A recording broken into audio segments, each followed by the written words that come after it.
Okay, Rabotai.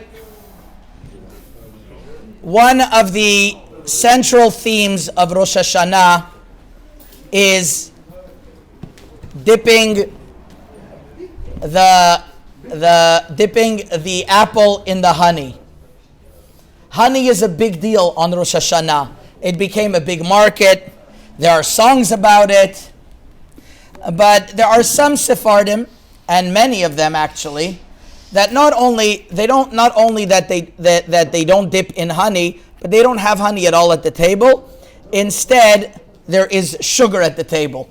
So I want to understand both of these customs, both of these minhagim, having either honey or either having sugar at the table.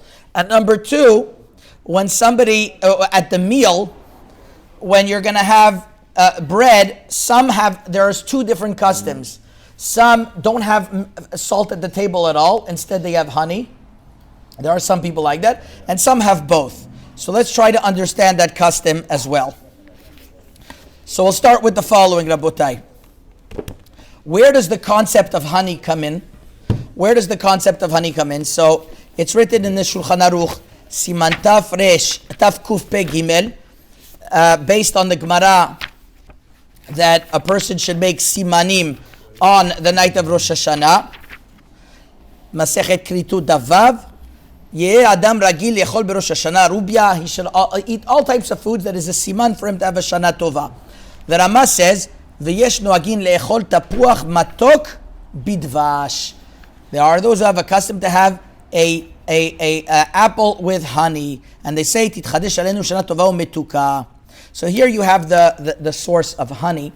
I actually found brought down a very early source, from the Geonim. That means from earlier than the time of the Rishonim. The Shelot Utshuvot Niti Gavriel Rosh Hashanah Perek Chavchet says that on Rosh Hashanah Haya Shote Medvash Ve'omer Shetiya Shana Haba Alenu Metuka. He would drink honey water and he would say Shetiba Alenu Shana Metuka. So Dvash has a very early source. What happened? The Chachmei Kabbalah came along and said that honey is not something that should be had on the Rosh Hashanah because honey represents Midat Hadin. And where did they get this from? So the Ben Ish Chai already writes that he would have sugar at the table and not honey, because honey, it represents dinim. The gematria of dvash is shin vav, and shofar represents shin vav, which is the dinim 306 dinim, plus the 14 joints that the Bal Tokeh holds the shofar, which is Yudalid, which is 320. So that has, al pi Kabbalah, there's strong dinim, and you don't want to arouse judgments on the Rosh Hashanah, and therefore the Ben Ish Chai writes to have dvash, not to have dvash, rather to have sugar. Not only that, Rav Chaim Palaji in Moed Lechol Chai from Turkey writes that you should have sugar as well, and especially Aseret Yemei Teshuvah, you should not have dvash at all. And if you have dvash with its wax, that would be good as well. There's a few extra sources to this as well. Let me just tell you that Rav Ben Zion Mutzafi in a Sefer Shofar B'Tzion writes that indeed his since shofar is something, since dvash has a connotation of strong dinim, it's better that one does not have it. Okay, so where does it come that we do have dvash from? So first of all, what was the custom in Morocco regarding dvash? I found the following. There are some families. On Friday night, we had two families from Tangier, Tetuan, said absolutely they used sugar. They didn't use honey.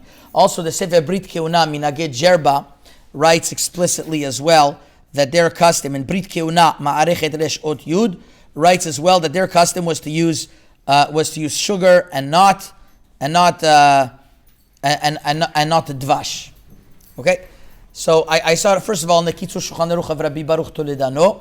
He writes both. He writes Rabbi Baruch Tolano writes in Siman Tavkuf Chav Zayin that the Achar kach ochlin tapuach tavul bidvash or besukar, or with sugar. And this is the Kaf HaChaim brings us down. And so for Rabbi Baruch Tolano to add on dvash also, that means there was definitely a custom with honey in many places in Morocco. I understand that in certain places they had sukar, but it seems to be the common custom was with honey. In the Sefer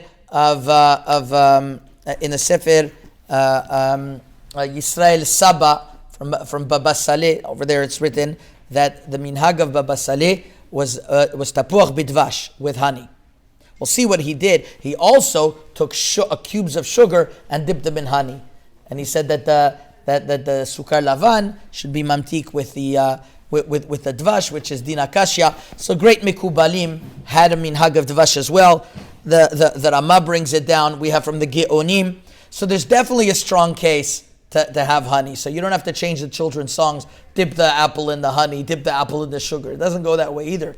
Dip the apple in the sugar. We don't have that. But if you want, you could have both, but you don't have to. I'm saying the minhag definitely is honey. Yes. The minhag sugar or honey is because some places in the world had no honey? Maybe, but the Mikubalim say not that way. You're right, but the Mikubalim say specifically because, the Ben Ish Chai, it seems to be he changed this custom, and he writes that you should have it dafka with sugar because wine is not good, even though they had honey in those times. So is definitely there's a strong argument by some of the Chachmei Kabbalah not to have honey, but as we mentioned that why do we have an apple? And I spoke about this in previous years, that many people, they start with the apple and then the dates, even though according to halakha, dates come before apple, because whenever there's a reason to go first on something, and over here by the apple, there's a reason, it's apples represent the Shekhinah, the Hemdat Yamim Daf Lamed Vav says, Hakal tapuchin kadishin, Atai besodina kasha, ve'ochlim oto bidvash, umechavnim lehamtika medina kasha lerafia. So here the Hemdat Yamim says specifically, you do it with honey, so that lehamtika medina kasha lerafia, with something of midat adin for some reason. So we're not involved in Kabbalah to understand the different reasons, but what we do know is that great Chachmei Kabbalah say to do it bidvash, and those who have the custom bidvash definitely continue. Yes. There's no reference for all the references in the Torah. It's halav udvash. Dvash in the Torah, when it talks about dvash, is of date honey. It's not talking about even. It's not talking about bee honey even. Yeah, that's interesting. Do it with date honey. What? Do it with date honey. I never saw that before, but no, but we have dafka with. I saw a remez brought down in the sefer of my good friend Ratzki Tzvi, Siman Gimel. Thank you, Emil, for showing that to me. That dafka they use bee honey because the bees they take they take nikama on whoever bites them, and they do honey. So whoever bothers them, so too Hashem should have nikam on our enemies. So I saw brought down that remez. Either way, that is about dipping the apple in the honey. Now, what about having on your table honey, and do you have it together with salt? Do you dip first the salt and then the honey? What do you do? So here is the following. There's a Sefer Hilchot Tanot. Rabbi Yaakov Hagiz originally was from the city of Fez. He learned in the city of Fez. Then he went to Yerushalayim, became one of the great Geonei Yerushalayim. And he writes in Sefer Hilchot Tanot that sugar has the same characteristics of salt. And when you don't have salt in order to salt your meat, you can use sugar instead. B'di'avad.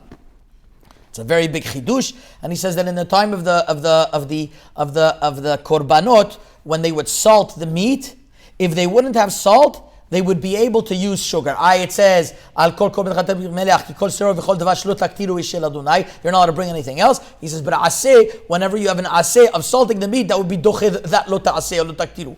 Very big chidush. Very big chidush. The Ben Ish Chai also in Sefer Eshelo Tutshuvot Torah Lishma brings such a chidush, and he says, and he justifies the minhag, and he mentions that they had a minhag of having specifically dvash and not melach at the table, and he says there would be such a source to this. It's a chidush, and therefore the Ben Ish Chai says really what the proper thing should be, you should have both things.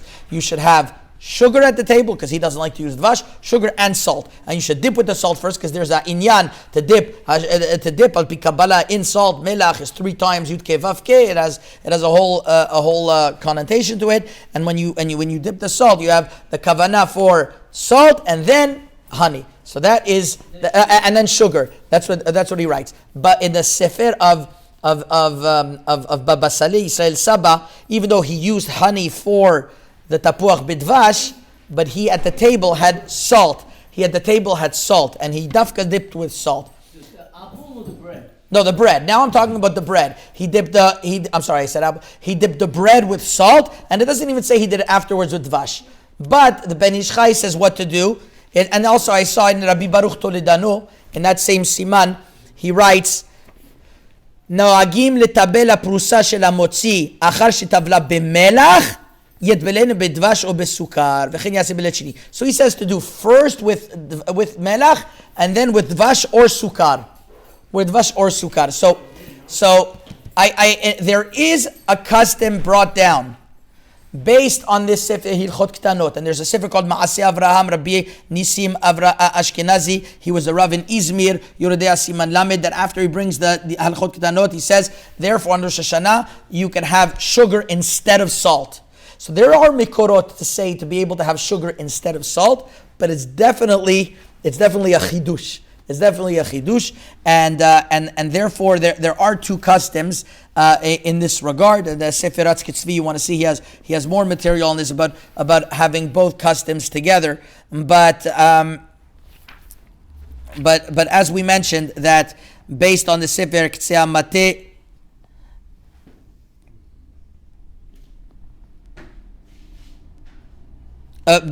based on in other words, the Rebbe Milubavitch brought down the Sefer Kitzvi, said the best thing to do to be Yotzei all of the opinions, Zchuto Yagin Alenu Amen. He says like this: you should dip 1 slice with honey.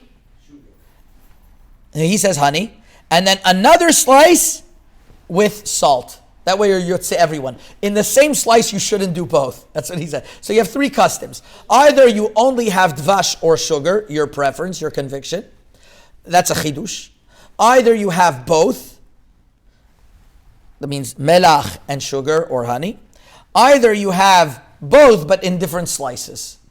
So really this is talui in the minhag that you saw by your parents what to do. There's whatever to rely on, but it would seem the best thing to do is to have salt at the table, that where you're yotzeh, and then you have both. But for the night of Rosh Hashanah with the tapuach, not with the motzi, but with the tapuach, it's definitely it's good thing to have tapuach. Tapuach, if you're the minhag is to have it bidvash, you have what to rely on, even according to certain Chachmei Kabbalah like the Chemdat Yamim and Baba Saleh and others as well. Chazak ubaruch.